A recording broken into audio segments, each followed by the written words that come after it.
ખેડા જિલ્લાના ઠાસરા તાલુકાના ઉધમતપુરા ગામમાં દીપડાના હુમલાથી 4 સ્થાનિકો લોકોમાં ઈજાગ્રસ્ત થયા છે. આ ઘટના બાદ ગામમાં ભયનો માહોલ સર્જાયો છે. વન વિભાગ દ્વારા દીપડાને પકડવા માટે શોધખોળ અને પાંજરા ગોઠવવાની કામગીરી શરૂ કરવામાં આવી છે.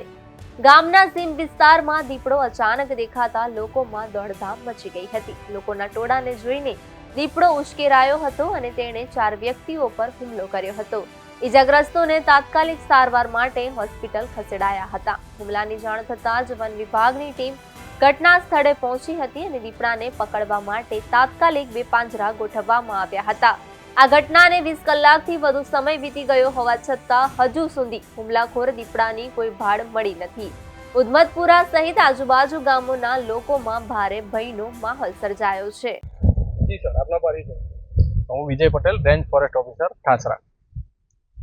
ગઈકાલે જે દીપડાના હુમલાના બનાવ બન્યો છે જલાનગર ઉધમતપુરા વિસ્તારમાં, તે ખેતર વિસ્તારમાં દીપડો દેખાયા પછી પબ્લિક એકદમ એની નજીક જતા રહ્યા બધા જોવા માટે, અને ક્યાંક કાંકરી ચાળુ કરવાથી દીપડો છંછેડાયો અને પોતાના બચાવ માટે દીપડાએ 4 લોકોને ઘાયલ પણ કર્યા છે.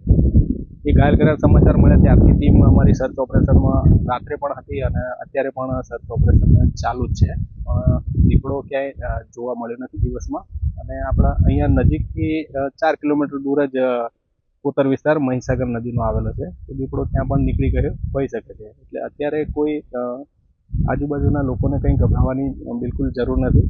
થોડું સાવચેતી થોડા દિવસો માટે રાખે, સાંજના સમયે અને સવારના સમયે એકલા થોડા ન નીકળે, અને ક્યાંય આવી ઘટનાઓ બને તો સીધા વન વિભાગને જે નંબરો અમે હેલ્પલાઇનના જારી કર્યા છે એમાં કોન્ટેક્ટ કરે અને બિલકુલ અફવાઓ ઉપર ધ્યાન ન આપે, અને પોતાને ખાતરી થાય તો જ માનવું, બાકી કોઈ અફવાઓ ઉપર ધ્યાન ના આપવું, અને કોઈ ડરવાની જરૂર નથી. અને વન વિભાગ સતત આના સર્ચ ઓપરેશનમાં લાગેલો છે.